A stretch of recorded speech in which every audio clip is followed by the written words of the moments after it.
On September 2nd, 2025, in the early morning hours, the United States military has conducted a precision strike in the southern Caribbean, destroying a vessel linked to Venezuela's Tren de Aragua cartel. 11 people were killed. President Donald Trump confirmed he personally ordered the strike earlier Tuesday morning, calling it a direct hit on narco-terrorists. The group, designated a foreign terrorist organization by Washington, has been tied to mass killings, trafficking, and operations across the Western Hemisphere. Trump's warning was blunt. Please let this serve as notice to anybody even thinking about bringing drugs into the United States. So why was this specific group singled out? Let's break it down. Tren de Aragua, Venezuela's criminal export. Tren de Aragua started inside a Venezuelan prison, but has grown into a regional powerhouse. They've spread operations into Colombia, Peru, Chile, and reportedly into the US itself. Their portfolio of crime goes well beyond cocaine, extortion rackets, human smuggling, illegal mining, and sex trafficking. They've been accused of turning migrant flows into a shadow economy under their control. The US State Department in February officially designated the group as both a terrorist organization and a global criminal threat. By doing so, the White House unlocked new military and intelligence authorities to target the group directly. But this wasn't just about a gang, it's also about who's protecting them. The Maduro connection, politics meets crime. The U.S. argues Tren de Aragua operates under the protection of Venezuelan President Nicolás Maduro. Washington has long accused Maduro's government of being a narco state, using drug profits to fund its regime and sidestep sanctions. With a $50 million bounty already placed on Maduro for drug trafficking, every strike against his criminal allies tightens the screws. For the U.S., linking Tren de Aragua to Maduro gives political cover. This isn't just crime, it's state-sponsored terrorism. For Maduro, that framing is dangerous. It moves him from being a dictator Washington doesn't like to a head of state Washington considers fair game for counter-terror operations. And the U.S. isn't bluffing. Look at the military buildup around the Caribbean. Why the U.S. deployed Marines to the region? Over 4,000 Marines and sailors are now stationed across the Caribbean and Latin America under U.S. Southern Command. Officially, the mission is counter-drug operations. Realistically, it's a show of force. The strike against this vessel shows those forces aren't just symbolic, they're operational. A defense official confirmed it was a precision strike, but withheld details about the platform used. Was it a drone, a missile, naval artillery? The silence is intentional, keeping cartels uncertain about U.S. reach. This posture gives Trump enormous flexibility. He can escalate quickly, launch raids, or conduct maritime interdictions with little notice. And while the Pentagon is being careful, the politicians are making the strategy crystal clear. Rubio, framing the mission as war. Secretary of State Marco Rubio said the strike was part of a counter-drug mission that will continue. His framing was direct.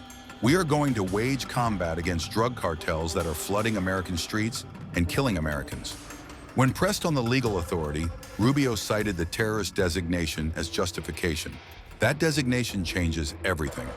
Under U.S. law, military force against terrorist organizations is permitted globally, even without a traditional war declaration. In practice, this moves drug cartels from a law enforcement category into the same lane as ISIS or Al-Qaeda.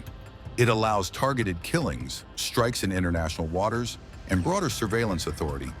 And while Washington frames this as counter-terrorism, Caracas is calling it something else entirely. Maduro's response, maximum readiness. Maduro denounced the strike as extravagant, criminal, and bloody. He accused Washington of escalating maximum pressure into maximum military aggression. He insists Venezuela is prepared with maximum readiness, a phrase meant to reassure supporters, but also signal that Caracas will not fold. But Venezuela's actual military capacity is limited. Its navy is weak, its air force aging, and its economy crippled by sanctions. Maduro's real weapon is asymmetric, using cartels, irregular militias, and alliances with powers like Russia, China, and Iran to offset U.S. strength. Which brings us to the global angle, because this isn't just a Venezuela issue.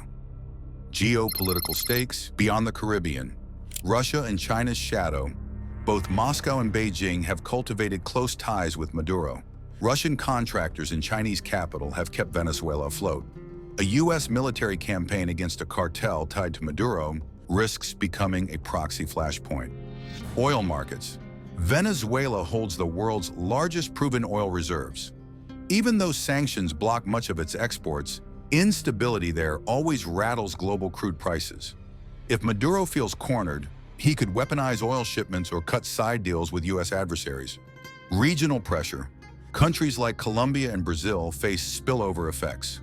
Cartel crackdowns often push operations across borders. These nations will now be under pressure to coordinate with Washington or risk being accused of harboring cartel routes.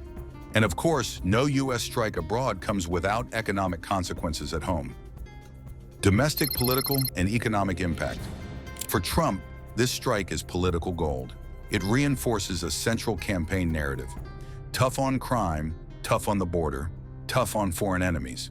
By publicly taking down a cartel boat, he creates a visual of action, not just rhetoric. Economically, it plays into the drug crisis. The U.S. loses over $150 billion annually to drug-related costs, from law enforcement to healthcare. By framing cartels as terrorists, Trump signals to voters he's willing to spend military dollars to reduce those losses. But there's risk.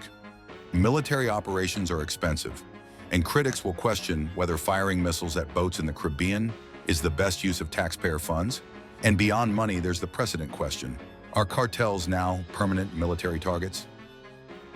Analysts, a dangerous precedent. Defense expert Tom Carrico noted that while past strikes may have occurred quietly, this public acknowledgement sets a precedent.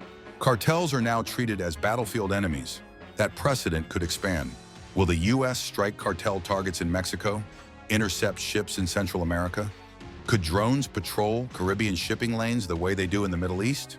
Each of those steps blurs the line between policing and war. And once blurred, it's hard to redraw. So let's zoom out. What does this really mean for the future of U.S. strategy? Implications. What comes next? Military escalation. Expect more strikes. Trump and Rubio both hinted at continuity. The U.S. has the forces in place and political incentive to use them. Legal battles. Domestically, expect court challenges over the president's authority to wage war on non-state actors without congressional approval. Regional realignment. Latin American governments will be forced to pick sides, align with U.S. counter-cartel efforts, or risk becoming havens for displaced operations. Global messaging. By hitting a cartel publicly, Washington signals to Russia, China, and Iran that U.S. dominance in the Caribbean remains non-negotiable. The war on narco-terror. 1 strike, 11 dead, but the impact runs much deeper. This wasn't just a cartel boat, it was a message. The U.S. is expanding its definition of terrorism, and cartels are now on the list. For Trump, it's deterrence. For Maduro, it's provocation. For the region, it's instability. And for the world, it's one more reminder that the Caribbean remains a stage where global power plays never stop. As Trump said, there's more where that came from. The only question is, more of what? More deterrence? More instability? Or the opening shots of a conflict that redefines the war on drugs as the war on narco-terror?